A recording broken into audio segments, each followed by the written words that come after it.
तो पहले परवेज मुशर्रफ और अब आसिम मुनीर पाकिस्तानी तानाशाह रहे, अमेरिका के फेवरेट, और इस बार की मीटिंग उन सब से अलग कैसे है आपको बताता हूं। दरअसल पाकिस्तान और अमेरिका हमेशा से अपने फायदे और नुकसान को गिनकर ही एक दूसरे के साथ आते हैं। चाहे साल 2002 में परवेज मुशर्रफ और बुश के बीच की मुलाकात हो या फिर अब 2025 में आसिम मुनीर और डोनाल्ड ट्रंप के बीच। अगर ट्रंप आसिम मुनीर को इतना भाव दे रहे हैं तो यह पक्की बात है कि उनका कोई ना कोई हित पाकिस्तान से निकल सकता है।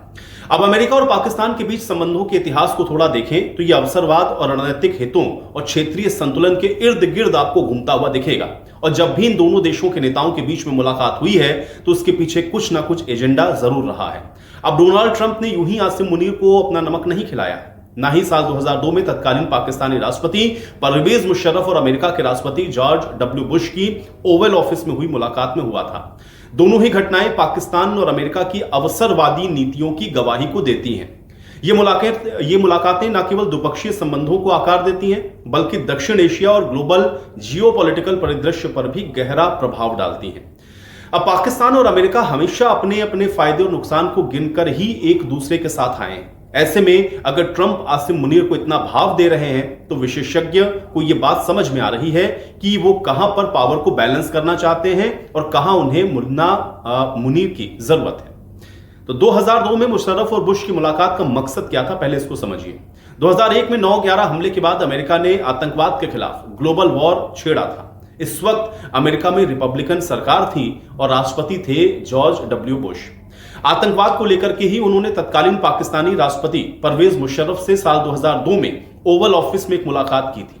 पाकिस्तान अफगानिस्तान का पड़ोसी और पहले तालिबान का समर्थक हुआ करता था और ऐसे में अमेरिका के लिए वो रणनीतिक रूप से बेहद महत्वपूर्ण था। मुशर्रफ ने अमेरिका को सैन्य ठिकाने, खुफिया जानकारी और लॉजिस्टिक देकर के अफगानिस्तान में जो अपने ऑपरेशन हैं उनकी एंड्योरिंग फ्रीडम में अमेरिका की खूब मदद की।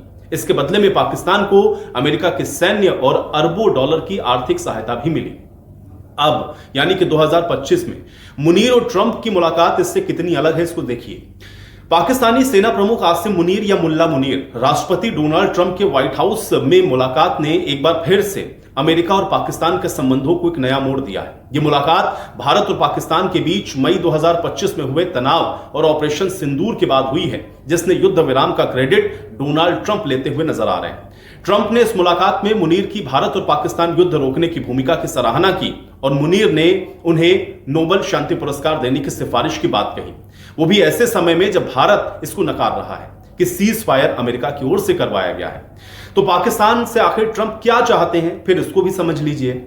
अब इस मुलाकात का एक प्रमुख उद्देश्य है ईरान और इजराइल के संघर्ष के संबंध में पाकिस्तान की रणनीतिक स्थिति को स्पष्ट करना है और ट्रंप ने पाकिस्तान से सैन्य ठिकाने, लॉजिस्टिक समर्थन की मांग की है ताकि ईरान के खिलाफ जो संभावित कार्रवाई है उसमें पाकिस्तान से सहायता मिले। इसके बदले में अमेरिका ने पाकिस्तान को उन्नत और सैन्य तकनीकी और आर्थिक सहायता का प्रस्ताव दे दिया है। यह मुलाकात इस मायने में असामान्य थी कि यह पहली बार था जब किसी अमेरिकी राष्ट्रपति ने बिना किसी नागरिक प्रतिनिधि के पाकिस्तान सेना के प्रमुख की मेजबानी की है, जिसकी चर्चा इस समय पूरी दुनिया में हो रही है। तो ट्रंप दावत यूं ही नहीं दे रहे, वो पाकिस्तान की चीन के साथ गहरी साझेदारी, खास तौर पे चाइना पाकिस्तान इकोनॉमिक कॉरिडोर यानी कि CPEC को भी खत्म करवाना चाहते हैं। ट्रंप ने मुनीर को ब्रिक्स और चीन रूस गठबंधन से दूरी बनाने की मांग कर दी है ताकि पाकिस्तान को अमेरिकी नेतृत्व वाले सुरक्षा ढांचे में शामिल किया जाए और इस तरह से वो दक्षिण एशिया में चीन और भारत दोनों के प्रभाव को संतुलित रखना चाहते हैं। अब देखना यह है कि इस पूरे प्रकरण में वो कितना कामयाब होते हैं।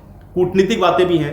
दोनों मुलाकातें अमेरिका और पाकिस्तान के संबंध में रणनीतिक अवसरवाद को भी एक तरफ दिखाती हैं, क्योंकि साल 2002 में 9/11 के बाद आतंकवाद विरोधी युद्ध ने पाकिस्तान को अमेरिका का सहयोगी बनाया था और अफगानिस्तान को सूचनाएं जो उससे चाहिए थी। साल 2025 में ईरान और इजराइल युद्ध में भी भारत और पाकिस्तान तनाव ने एक बार फिर से पाकिस्तान को अमेरिका के लिए महत्वपूर्ण बना दिया है। दोनों मुलाकातों का भारत पर प्रभाव पड़ना निश्चित है, क्योंकि भारत ने अमेरिका की पाकिस्तान के प्रति नरमी को अपनी सुरक्षा के लिए खतरे के तौर पर देखा है और दोनों ही मामले में अमेरिका ने पाकिस्तान का उपयोग अपने वैश्विक और क्षेत्रीय हितों को साधने के लिए किया है। अब बस देखना यह है कि पाकिस्तान और चीन जैसे सहयोगी को अमेरिका के साथ लेकर के कैसे चलेगा, क्योंकि साल 2002 में जो कुछ हुआ था उसी की पुनरावृत्ति अब 2025 में देखने को मिल रही है।